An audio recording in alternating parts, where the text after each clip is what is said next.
브로콜리 사이언스 오늘의 과학입니다. 오늘은 과학탐구 아카데미 제1강 과학의 탐구 과정에 대해서 살펴보도록 하겠습니다.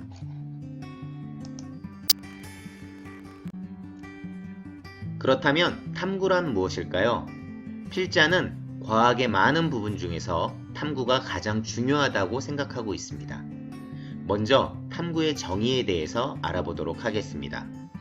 2015 개정 교육과정에서는 과학적 탐구 능력은 과학적 문제 해결을 위해 실험, 조사, 토론 등 다양한 방법으로 증거를 수집, 해석, 평가하여 새로운 과학 지식을 얻거나 의미를 구성해가는 능력을 말하고 있습니다. 미국 과학표준에서는 과학적 탐구는 과학자들이 자연 세계를 연구하고 그들의 연구에서 유래된 증거에 기반하여 설명을 제안하는 것이라고 되어 있습니다. 한국과 미국에서 공통적으로 중요하게 생각한 것은 증거, 두 번째는 새로운 과학 지식을 얻는 활동 또는 설명을 제안하는 활동이라고 이야기할 수 있을 것입니다.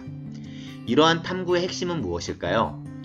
어떤 경우 증거를 수집하고 새로운 과학 지식이나 설명을 제안할 수 있을까요? 바로 호기심이 있을 때 이러한 것들이 가능하다라고 생각할 수 있을 것입니다. 이러한 호기심을 기준으로 탐구를 재정의할 수 있을 것 같습니다. 탐구 능력은 과학적 증거를 바탕으로 호기심을 해결하는 능력이다. 이렇게 이야기할 수 있을 것입니다. 두 번째, 탐구의 종류에는 탐구의 목적에 따라 나눌 수가 있습니다. 현상을 보고 왜 현상이 나타나는지 원인을 찾는 것에 목적을 두는 자연과학적 탐구, 새로운 현상을 보고 그 현상이 어떤 현상인지 찾는 것에 목적을 두는 신기한 현상 탐구, 마지막으로 나타나는 현상을 극대화 또는 극소화하기 위한 조건을 찾는 공학적 탐구로 나눌 수가 있습니다. 자연과학적 탐구는 알고 있는 과학 지식을 활용하여 현상의 원인을 설명하는 능력이 중요합니다. 신기한 현상 탐구는 나타나는 현상이 무엇인지에 대한 파악 능력이 중요합니다. 공학적 탐구는 창의적 방법으로 문제를 해결하는 능력이 중요하게 됩니다. 다음 그림은 물로 가득 찬 페트병에 구멍을 뚫어 페트병 밖으로 빠져나가는 물의 모습을 나타냅니다. 구멍의 위치 A, B, C에 따라서 빠져나가는 정도가 달라지게 되는데 왜 그런지 원인을 찾는 것은 자연과학적 탐구입니다. 비 오는 날 평평한 도로를 흘러가는 물이 물결치는 모습을 나타낼 때 이 현상이 무엇인지 찾는 것은 신기한 현상 탐구에 해당됩니다.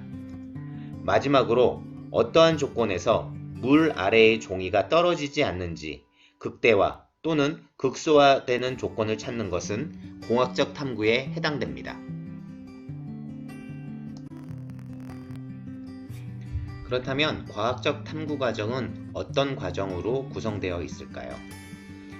나타나는 현상을 오감을 활용해 인식하는 관찰, 관찰된 현상에서 왜 그럴까 궁금증을 갖게 되는 문제인식, 인식된 문제를 설명하기 위한 이유, 즉 결론에 해당되는 가설 설정, 가설을 검증하는 탐구의 설계 및 수행, 수행된 탐구 데이터에 대한 결론 도출, 도출된 결론을 정리한 일반화의 과정으로 구성되어 있습니다. 탐구의 과정 단계 중 관찰과 탐구 설계 및 수행에 대해서 알아보도록 하겠습니다. 모든 탐구 과정이 중요하지만 필자는 관찰의 단계를 가장 중요하게 생각합니다. 제대로 관찰을 하게 되면 자연스럽게 문제인식이 생기고 가설을 설정할 수 있다 생각하고 있기 때문입니다. 관찰을 할 땐 감각을 사용합니다. 오감을 이용한 관찰이 가장 좋겠지요. 두 번째, 정성적 관찰과 정량적 관찰을 나눌 수가 있습니다. 가만히 있는 양초를 보면 정지된 대상을 관찰하는 것이고 타고 있는 양초를 관찰하게 되면 변화하는 대상을 관찰하는 것입니다. 관찰의 대상의 범위를 나눌 수가 있습니다.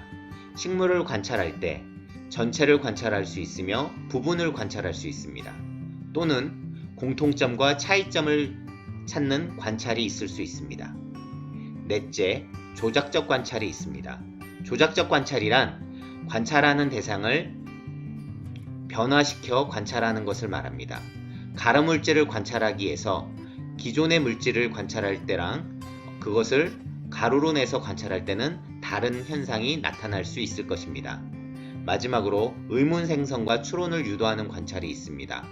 떠오르는 건포도를 관찰할 때 왜 떠오르는지, 그것이 떠오르는 이유에 대해서 살펴볼 수 있는 관찰로 나눌 수가 있습니다.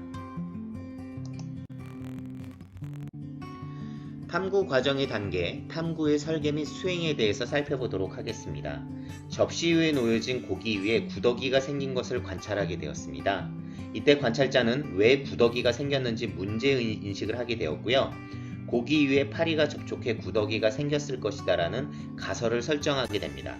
이 가설을 증명하기 위해 탐구를 설계하고 수행하게 되는데 대조군과 실험군을 만들게 됩니다.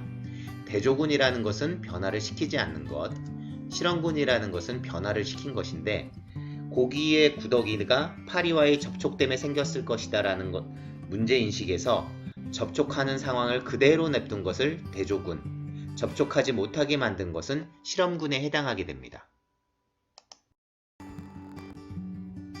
탐구의 설계 및 수행 과정 중 실험군, 대조군으로 구분하여 탐구하는 경우도 있지만 실험 결과가 숫자, 데이터로 나오게 되는 경우 표나 그래프로 나타낼 수 있습니다.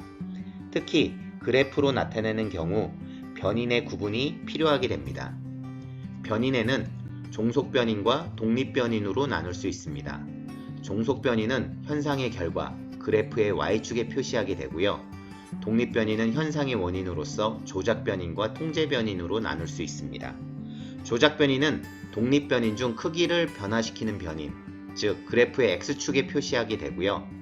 독립변인 중 조작변인을 제한 나머지 변인을 통제변인이라고 합니다. 온도에 따른 물의 밀도 변화에서 온도는 조작변인이 돼서 X축에, 물의 밀도 변화는 결과로서 Y축에 표시하게 됩니다. 압력, 실험 장비의 조건 등은 일정하게 유지시켜야 되기 때문에 통제 변인으로 나타낼 수 있습니다. 이러한 데이터를 그래프로 나타내는 유형에는 연속형인 경우 선그래프로 나타나게 되고 범주형의 경우 막대 그래프로 나타낼 수가 있습니다. 오늘 이 시간 과학의 탐구 과정 기초에 대해서 살펴보았습니다. 브로콜리 사이언스 오늘의 과학이었습니다.